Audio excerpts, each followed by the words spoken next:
enfermera Adriana Vega para continuar con las respectivas capacitaciones en cuanto al correcto armado de los ventiladores mecánicos. Antes de comenzar, es necesario mencionar que ninguna de las dos tiene conflicto de interés con ninguna de las marcas asociadas a los distintos proveedores que abastecen nuestro hospital. Para esta oportunidad vamos a hablar sobre el correcto armado de un ventilador mecánico de transporte, que sería el TB100. Nuestra bodega farmacia cuenta con dos circuitos que son compatibles con nuestro equipo, el cual el primero de ellos es el circuito propio de PBKit y un circuito alternativo, el cual es el Hudson 1696, que también es compatible con nuestro circuito, con nuestro equipo TB100.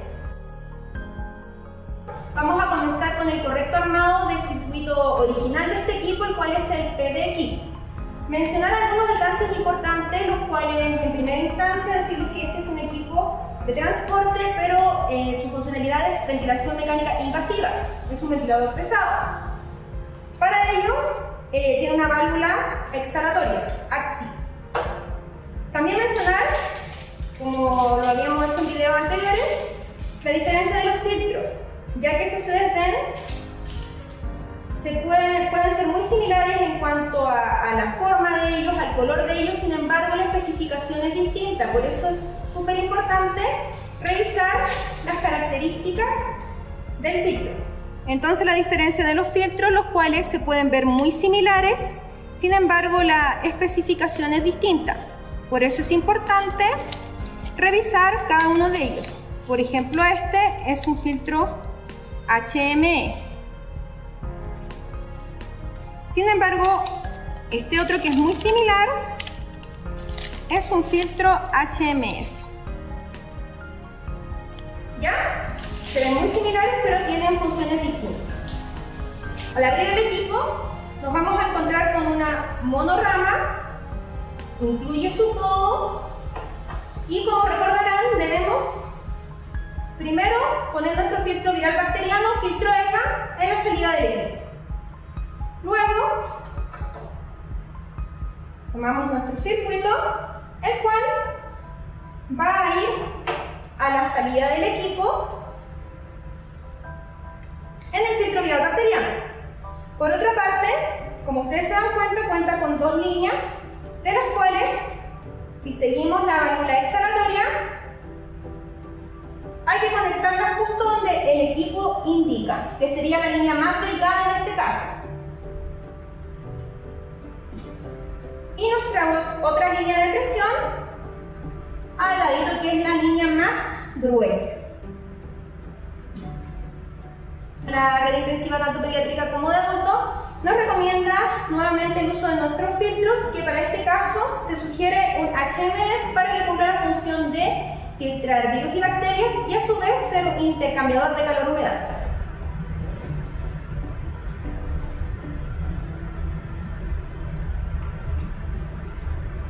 A su vez, este equipo requiere de un sensor de flujo, el cual no viene incorporado en el circuito.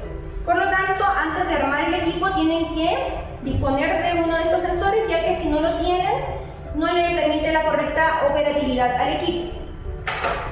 Si contamos con nuestro sensor de flujo, este lo conectamos posterior al filtro y donde indica el equipo. Posterior a eso, instalamos nuestro codo, el cual iría conectado con el tubo endotraqueal. Esa es una manera de armarlo. Sin embargo, si no contamos con un filtro HMF,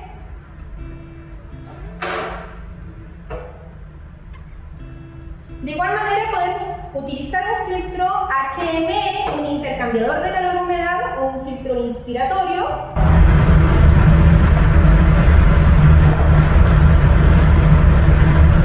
Pero tenemos que tener la precaución de colocar un filtro viral bacteriano en la salida de la válvula exhalatoria. De esta manera le entregamos calor-humedad por una parte y por la otra nos tomamos la precaución de filtrar virus y bacterias. Sin embargo, igual aumentamos un poquito más el peso del circuito, pero tenemos que protegernos de alguna manera. Para continuar con el armado del equipo de ventilación mecánica invasiva de transporte de nuestro hospital, que es el TB100, Karen nos comentaba que también tenemos un circuito alternativo que es el Hudson 1696, que aquí ya está aperturado para poder revisar, ¿ya? Algo importante siempre debemos contar con un sensor de flujo para que este equipo sea operado, ¿ya? Este es un sensor de flujo adulto pediátrico y por supuesto con los alcances de los filtros que ya lo hemos revisado en los videos anteriores.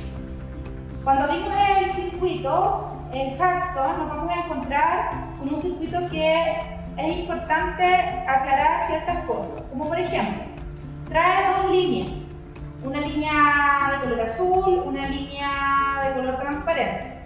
Sin embargo, debemos darle nosotros la forma para que se pueda adaptar al equipo. Recordarles que esta es la válvula exhalatoria, ya el circuito sigue siendo un circuito de monorama, como ustedes pueden ver. Si Karen acá me ayuda. El circuito es monorama y entonces aquí tenemos la válvula exhalatoria. Por lo tanto, estas dos líneas vienen sin conexión de nada. Nosotros le vamos a dar la señal de cómo conectarse. A la válvula exhalatoria la vamos a conectar con la línea transparente de esa forma. Y como Karen nos señalaba en el video anterior, la línea transparente, que es la que ustedes pueden ver aquí, ¿cierto? Es la señal a conectarla en la válvula exhalatoria. Por lo tanto, ¿qué debemos hacer acá? Es adaptarla. Significa que debemos hacer un corte de esta línea, ¿ya? Para lo cual debemos contar con una tijera estéril que la podemos obtener de un equipo de curación, ¿ya? O estéril individual para esos efectos. Por lo tanto, lo vamos a adaptar de esta forma.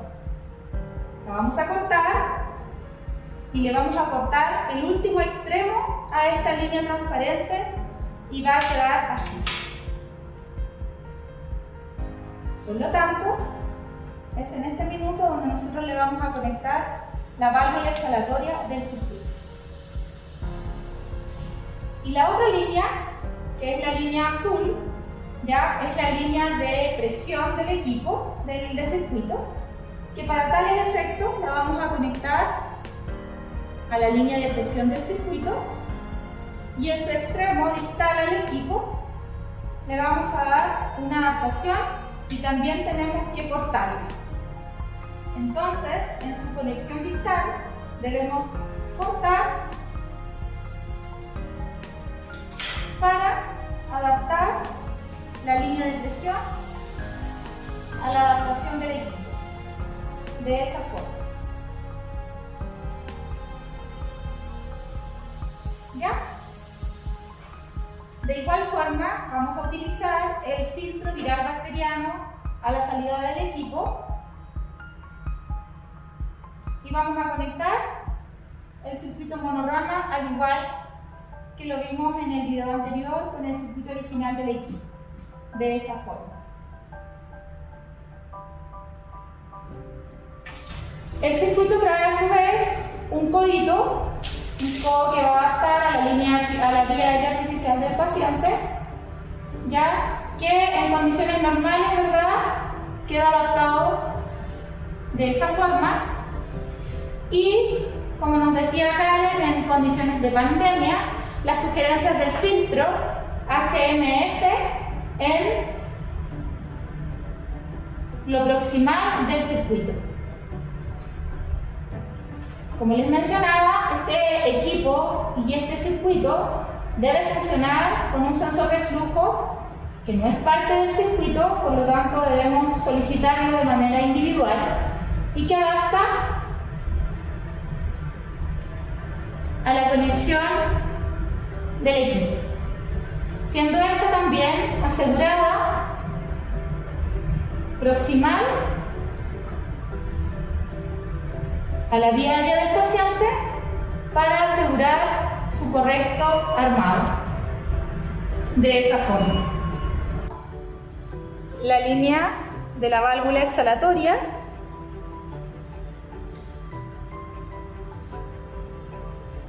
y luego la línea de la válvula de presión del equipo hacia el circuito.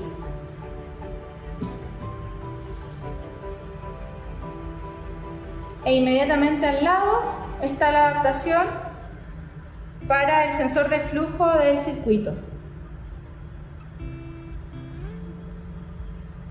El filtro viral bacteriano en conjunto con el circuito propio del equipo. Queremos hacerles algunas aclaraciones importantes del armado y el correcto funcionamiento del equipo. Siempre es importante el lavado correcto de manos y el uso de todo el material a utilizar estéril. Por lo tanto, tanto el lavado de manos como el uso posterior de guantes es requisito excluyente para la preparación del equipo. ¿Ya? Es un equipo que cuenta con una batería interna, por lo tanto debemos siempre mantenerlo asegurado a la corriente eléctrica, ¿ya? Y cuenta con un balón de oxígeno portátil para poder suministrar los gases y el oxígeno a través de la ventilación invasiva, ¿ya? Una cosa aclaratoria importante, que al momento de encender el equipo, de esa forma, en su botón de encendido, el equipo nos va a solicitar poder clasificar el tipo de circuito que vamos a utilizar. La pantalla inicial me permite clasificar el tipo de paciente con el que yo voy a trabajar y el tipo de circuito. Al momento de seleccionarlo, tengo las dos alternativas que les mencionaba: circuitos desechables o descartables y circuitos reusables. Para efectos de esta capacitación hemos utilizado solo dos tipos de circuitos desechables: neonatal, pediátrico y adulto. En ese caso, si el tipo de paciente que nosotros vamos a ventilar es pediátrico, vamos a seleccionar el circuito desechable pediátrico. De otra forma, si el paciente es adulto, vamos a seleccionar el circuito desechable adulto. De esa forma. Otro alcance importante a mencionar es que, como bien decía Adriana, este equipo incluye un balón de oxígeno de transporte que para este efecto es el balón tipo E. Importante mencionar que, como todos sabemos, calcular la duración del balón de oxígeno en ventilación mecánica invasiva no aplica la fórmula que sería el factor del balón por la presión de llenado del balón dividido en el flujo, ya que como estamos en una condición distinta, para poder saber cuánto oxígeno le queda al balón depende de muchos factores, como por ejemplo el modo que se está ventilando, el tiempo inspiratorio, el tiempo expiratorio, el flujo, la FiO2, entre otros. No se olviden que ante cualquier duda pueden acercarse al servicio de butineo pediátrica, tanto con Adriana o conmigo, para que aclaremos cualquiera de ellas. Y porque juntas somos